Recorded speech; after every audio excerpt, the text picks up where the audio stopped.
ಯಾರಾದ್ರೂ ನನ್ಗೆ ಇಂಡಿಯಾಯಿಂದ ಫೋನ್ ಮಾಡಿ ನಾನು ಕೆನಡಾಗ್ ಬರ್ಬೇಕು ಅಂತ ಇದ್ದೀನಿ, ಕೆನಡಾಗ್ ಬಂದ್ರೆ ಜಾಬ್ ಸಿಗುತ್ತಾ ಅಂತ ಕೇಳಿದ್ರೆ ನಾನು ಸಿಗುತ್ತೆ, ಯಾಕೆ ಸಿಗಲ್ಲ ಅಂತಾನೆ ಹೇಳೋದು. ಅದೇ ಅವ್ರು ನನಗೆ ನಾನು ಕೆನಡಾಗ್ ಬರ್ಬೇಕು ಅಂತ ಇದ್ದೀನಿ, ನನ್ನ ಎಕ್ಸ್ಪೀರಿಯನ್ಸು, ಎಕ್ಸ್ಪೆಕ್ಟೇಷನ್ಸ್ ಮತ್ತೆ ಎಜುಕೇಶನಿಗೆ ಮ್ಯಾಚ್ ಆಗೋ ತರ ಜಾಬ್ ಸಿಗುತ್ತಾ ಅಂತ ಹೇಳಿದ್ರೆ ನಂಗೆ ಗೊತ್ತಿಲ್ಲ.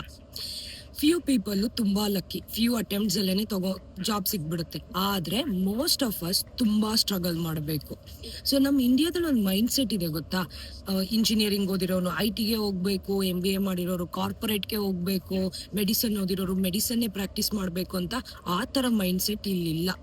ಇಲ್ಲಿ ಮೆಡಿಸನ್ ಓದಿರೋರು ಕೂಡ ಊಬರ್ ಓಡಿಸ್ತಾರೆ. ಸೊ ನೀವು ನನಗೆ ಜಾಬ್ ಸಿಗುತ್ತಾ ಅಂತ ಕೇಳಿದ್ರೆ ಸರ್ವೈವಲ್ ಜಾಬ್ಸ್ ಯಾವ ಕಂಟ್ರಿಯಲ್ಲಾದ್ರೂ ಸಿಗುತ್ತೆ. ಯಾಕೆ ಇಂಡಿಯಾದಲ್ಲಿ ಕ್ಯಾಶಿಯರು, ಊಬರ್ ಆದ್ರೆ ಝೊಮ್ಯಾಟೊ ಸಿಗಲ್ವಾ? ಹಾಗೇನೆ. ಸೊ ಅದನ್ನ ನಾವು ಮಾಡಕ್ಕೆ ರೆಡಿ ಇದೀವಾ, ಅದು ಇಂಪಾರ್ಟೆಂಟ್.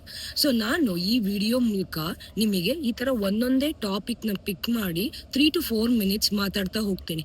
ಎಕ್ಸಾಂಪಲ್, ಹೆಂಗೆ ಕೆನಡಾದಲ್ಲಿ ಜಾಬ್ಗೆ ಅಪ್ಲೈ ಮಾಡೋದು, ಹೇಗೆ ರೆಸ್ಯೂಮೆನ ರೆಡಿ ಮಾಡೋದು, ಈ ತರ. ಹಾಗೇನೆ ನಾನು ಇಲ್ಲಿ ಅಕೌಂಟ್ ರಿಸೀವಬಲ್ ಮ್ಯಾನೇಜರ್ ಕೆಲಸ ಮಾಡ್ತಾ ಇದ್ದೀನಿ. ನನ್ನ ಕರಿಯರ್ ಸ್ಟ್ರಗಲ್ಸ್ ಏನೇನಿತ್ತು, ಪರ್ಸನಲ್ ಕರಿಯರ್ ಸ್ಟ್ರಗಲ್ಸ್ ಇನ್ ಕೆನಡಾದಲ್ಲಿ ಅನ್ನೋದ್ರ ಬಗ್ಗೆ ಒಂದು ಟಾಪಿಕ್ ನ ಪಿಕ್ ಮಾಡಿ ಮಾತಾಡ್ತಾ ಹೋಗ್ತೀನಿ. ಇದು ಯಾರ್ಯಾರು ಕೆನಡಾಗ್ ಬರ್ಬೇಕು ಅಂತ ಇದ್ದೀರಾ, ಯಾರ್ಯಾರಿಗೆ ಟ್ರೈ ಮಾಡ್ಬೇಕು ಫ್ಯೂಚರ್ ಅಲ್ಲಿ ಅಂತ ಇರುತ್ತೋ ಆಸೆ, ಅವ್ರಿಗೆಲ್ಲ ತುಂಬಾ ಹೆಲ್ಪ್ ಆಗುತ್ತೆ ಅಂತ ನನ್ನ ಒಪಿನಿಯನ್.